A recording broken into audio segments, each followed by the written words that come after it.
vérités. Réouverture de l'exposition Art du Bénin, les visites ouvertes pour 45 jours. Indépendance du Bénin en énergie électrique, la plus grande centrale solaire inaugurée demain à Ilou-Lofin. Un changement au sein du bureau politique de l'Union progressiste. Le doyen Amoussou cède sa place à Joseph Diogbenou Biochane et le bloc républicain souhaite du succès à la nouvelle équipe. Gagner les législatives et devenir le plus grand parti du Bénin, déclare Diogbenou. C'est maintenant que le plus dur commence, dixit l'honorable Gérard Benanchi. Protection du littoral, Tonato invite l'Afrique de l'Ouest et du Centre à lutter contre l'érosion côtière.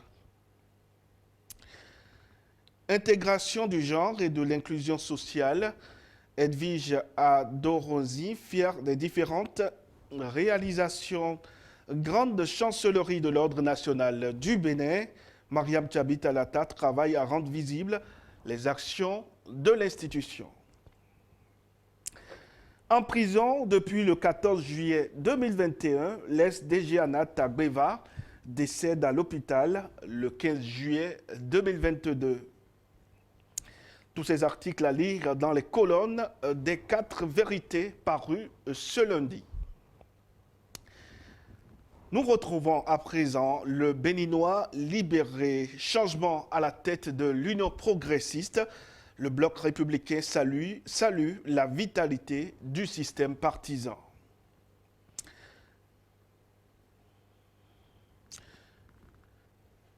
Diogbenou, président de l'Union progressiste, à Moussou, part très fâché, écrit le Béninois libéré. 8e réunion du comité régional de pilotage du projet Waka Résip, Tonato invite au maintien de la vision partagée et solidaire. Nord-Sud à présent, financement des projets ODD, 2 rapports publiés sur l'utilisation de l'eurobond. Union progressiste, Amoussou quitte la présidence du parti. Dotation gratuite des citoyens d'actes de naissance sécurisés, Romaric Sauton poursuit sa campagne à Porto Novo. Affaire Anat, Agbeva décède en détention. Facture normalisée, une caravane pour faire gagner un gros lot de la tombola. Semek Podi, 27 présumés cybercriminels interpellés. Et puis exposition Art du Bénin, c'est reparti pour 45 jours, écrit donc Nord-Sud. Mesdames et messieurs, nous retrouvons le matinal. Vie des partis politiques au Bénin. Diogbenou prend la tête de l'Union progressiste. Bon ou mauvais casting, s'interroge le canard. Une transition générationnelle, d'importants défis à relever. Avis de Gwenochi et à l'Adati, le BR disposé à poursuivre sa collaboration. Article à lire dans les colonnes du matinal, notamment aux pages 2 et 11. Réouverture de l'exposition Art du Bénin, 45 jours supplémentaires de connexion à l'histoire du Bénin. Collecte de données dans le Koufo et l'Atlantique. Enabel offre 21 motos aux zones sanitaires. Nous retrouvons, mesdames, messieurs, le potentiel.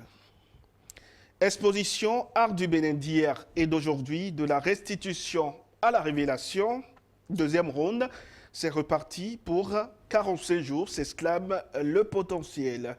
Semet Podji, 27 individus interpellés pour activités cybercriminelles. Réunion annuelle des nouveaux conseillers départementaux de l'ONMB, recueillir les avis pour l'élaboration du plan stratégique. En prison depuis 2021, Thomas Agbeva, l'ancien DG Anat, n'est plus. 8e session du comité régional de pilotage du projet Waka Résip à Cotonou. Les acteurs font le bilan à mi-parcours de son exécution.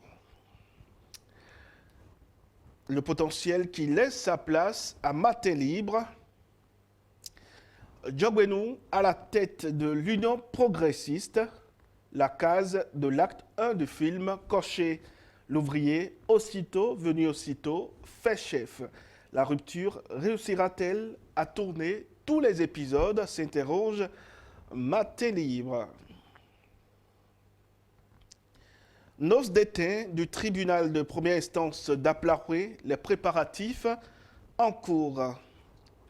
Nous retrouvons l'autre vision, présidence de l'Union progressiste, Joseph Diogbenou, désormais aux commandes. Le parti en pleine restructuration.